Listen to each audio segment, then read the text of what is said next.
Imagine a woman so fearless, so committed to her people and her God, that she would risk everything to stand against the most powerful military force of her time. Yet, most Bibles do not include her story. The Book of Judith, a tale revered in Catholic, Eastern Orthodox, Ethiopian Orthodox, and Anglican traditions, has been cast aside in others, deemed too controversial, perhaps too unsettling. But why? Why would such a dramatic and faith-filled story be left out? The Book of Judith opens during a time of unimaginable pressure for the people of Israel. The Assyrian Empire, led by the ruthless King Nebuchadnezzar, seeks total domination. This isn't a kingdom satisfied with mere borders or treaties. It wants the complete submission of every land and every people. Nebuchadnezzar's power is unmatched, and his vast army, under the command of the feared General Holofernes, marches forward like a storm, crushing everything in its path. Israel stands defenseless, their cities vulnerable, their hope dwindling. In the midst of this darkness rises Judith, a woman of faith, cunning, and courage. But make no mistake, this is not a romanticized story of a beautiful widow. The Book of Judith is raw, real, and at times bloody. Judith steps out of the shadows with a mission that defies every expectation of her time. Her story is about confronting the impossible, armed with nothing but faith, wisdom, and a razor-sharp resolve. If you've ever wondered why such a powerful story was removed from so many versions of the Bible, stay with us.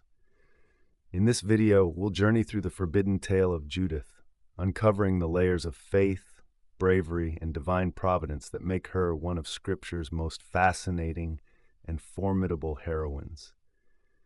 So, are you ready to uncover the lost story of a woman who changed the course of history?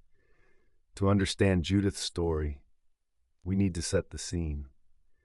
The Book of Judith begins not in Israel, but in the heart of the Assyrian Empire, a kingdom determined to bring the world to its knees. Nebuchadnezzar, the king of the Assyrians, demands absolute loyalty. When neighboring nations refuse to submit to him, he wages a brutal campaign of conquest and terror. Enter Holofernes, the king's most trusted general and the instrument of his wrath. Holofernes is more than just a soldier. He's Nebuchadnezzar's war machine, a figure who strikes fear into the hearts of all who stand against Assyria. As he marches through the land, cities fall one by one, and those who resist are met with unimaginable violence. By the time he reaches the borders of Israel, his army is like a tidal wave, vast, unstoppable, and fueled by the might of one of the greatest empires of the ancient world.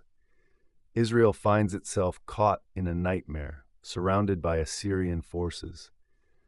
They know that resistance means certain destruction. Their leaders are paralyzed with fear, their courage waning as they see the fate of neighboring nations. The people of Israel are desperate, clinging to their faith, yet wondering if God has abandoned them. The stage is set for annihilation, and all hope seems lost. In a time when all the men around her tremble, this widow from a small town becomes the most unlikely of heroes. But how could one woman, a widow with no military training, possibly stand against the might of Assyria? Judith's story unfolds not through the strength of armies, but through faith and an unparalleled boldness that would shake the very foundations of Israel's enemies. As the story unfolds, we meet Judith, a woman unlike any other in the ancient world. She's introduced as a widow, but her identity reaches far beyond her marital status. Judith is a woman of striking beauty, profound wisdom, and unyielding faith. Her name, which means Jewish or praised, foreshadows her role as a heroine for her people and a defender of Israel's honor. But Judith's power isn't derived from physical strength or wealth. It's her faith and courage that set her apart. Judith lives in Bethulia, a small town at the edge of the Assyrian advance, perched on the brink of invasion. While the elders of her town are paralyzed with fear, uncertain of their next move, Judith's response is unthinkable. She fasts, prays, and dresses in sackcloth, humbling herself before God. She seeks his guidance not just for herself but for all of Israel. This is where her story truly begins, in solitude, in prayer, and in surrender to a God whom she knows is capable of deliverance. But Judith is not only pious, she is keenly aware of her people's despair. When the elders of Bethulia begin to lose faith, suggesting that perhaps God has abandoned them, Judith's indignation flares. She confronts them boldly, questioning their lack of trust in God. Who are you to test God today, to place yourselves in the Lord's place? Her words pierce through their fear and remind them that God's power cannot be confined to human expectations.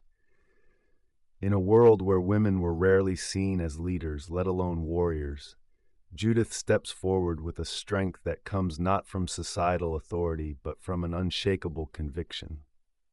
She reminds the leaders of Bethulia that God has delivered Israel countless times and will do so again, if only they believe.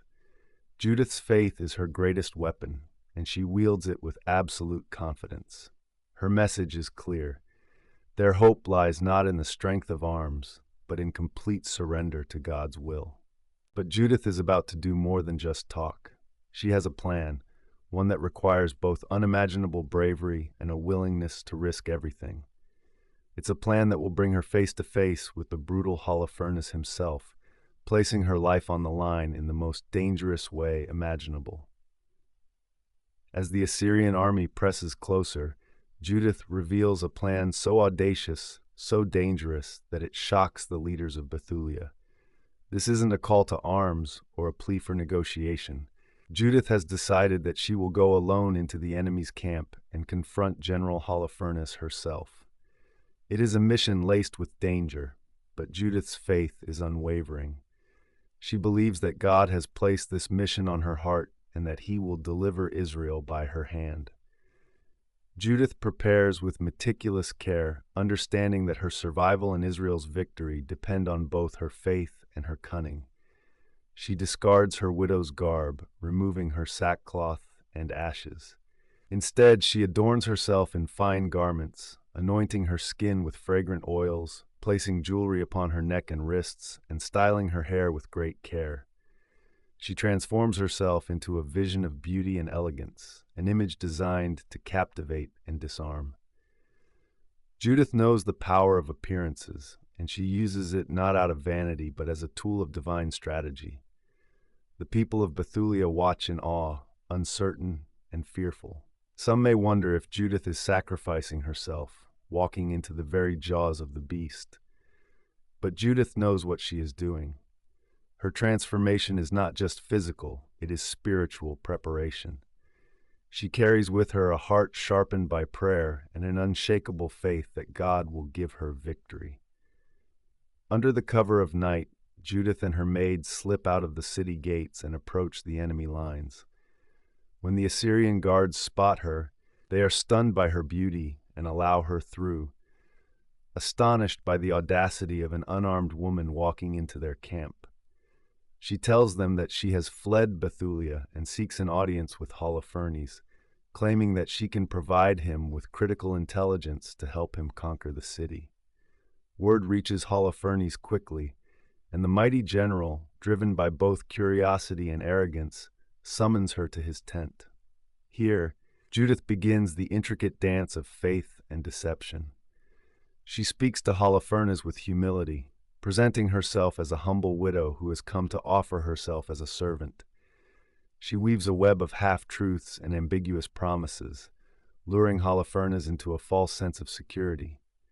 Judith's words are laced with charm and wit, appealing to Holofernes' ego and feeding his belief in his invincibility. The banquet unfolds as Judith patiently awaits the moment she knows is coming. The general drinks heavily, growing increasingly drunk and careless. He revels in his impending victory, his confidence swelling with every sip. To him, Judith is just another conquest, a spoil of war, a tool for his amusement. But to Judith, he is the very symbol of oppression, the embodiment of every threat facing her people. As he falls deeper into his stupor, his eyes growing heavy and his speech slurred, Judith knows her moment has arrived. The once mighty general lies helpless before her, oblivious to the destiny unfolding around him. With steady hands and unwavering courage, Judith picks up his own sword, the weapon used to instill fear in her people, and she holds it now, not as an instrument of oppression, but as a tool of deliverance. With one swift, decisive movement, she brings the sword down upon him, severing his head. The very symbol of Assyrian power lies before her, defeated by the hand of a single woman, a widow from Bethulia. Judith places Holofernes' head in a sack, and with calm, determined steps, she exits the tent. She and her maid leave the Assyrian camp under the cover of darkness, making their way back to Bethulia. The journey back is filled with an overwhelming sense of relief and triumph. She has not only survived, she has delivered her people from annihilation. The enemy's power has been decapitated, quite literally. As dawn breaks, Judith stands before the gates of Bethulia, holding the ultimate proof of God's deliverance. She unveils the severed head of Holofernes to the people, who erupt in cries of victory and praise to God. Their despair turns to astonishment, their fear to unshakable faith. Judith's actions, her courage, and her cunning have secured their salvation. She is not only a heroine, but a living testament to the power of faith and the courage that God can ignite in those who trust Him fully. As the sun rises over Bethulia, a new day dawns for Israel, one marked not by fear but by triumph. News of Holofernes' death spreads like wildfire, sending shockwaves through the Assyrian camp. The once fearsome soldiers, deprived of their leader, are thrown into chaos and terror. Holofernes had been their strength, their symbol of invincibility, and without him, they lose all resolve.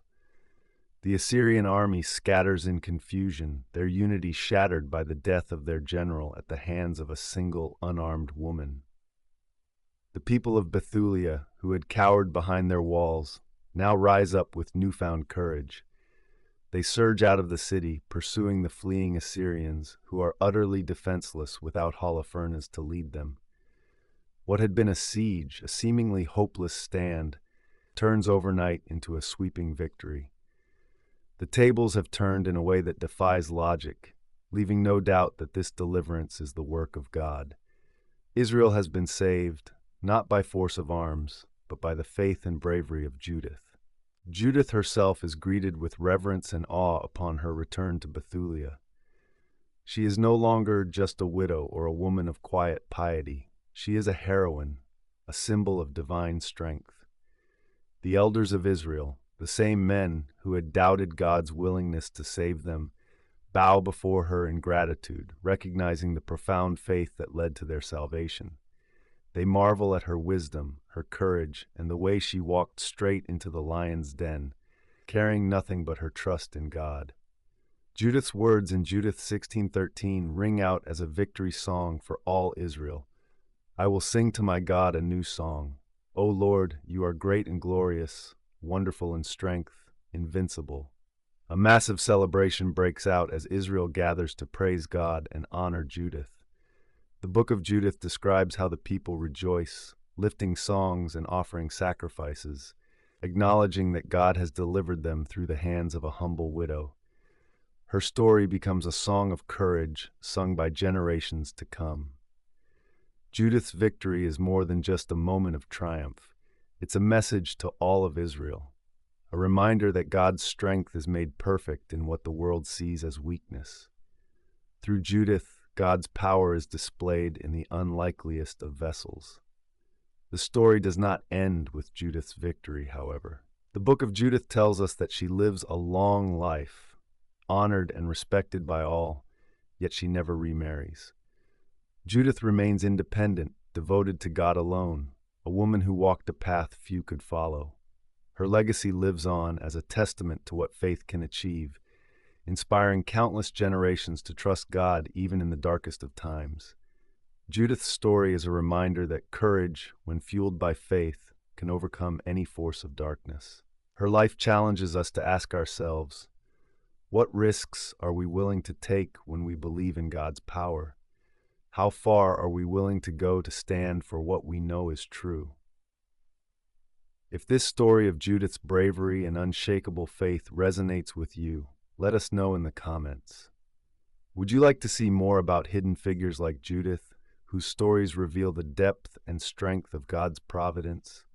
Don't forget to like, subscribe, and share the Bible stories for your, as we continue exploring the powerful, often forgotten figures in the Scriptures. Because Judith's story is not just history, it's a call to live fearlessly in faith.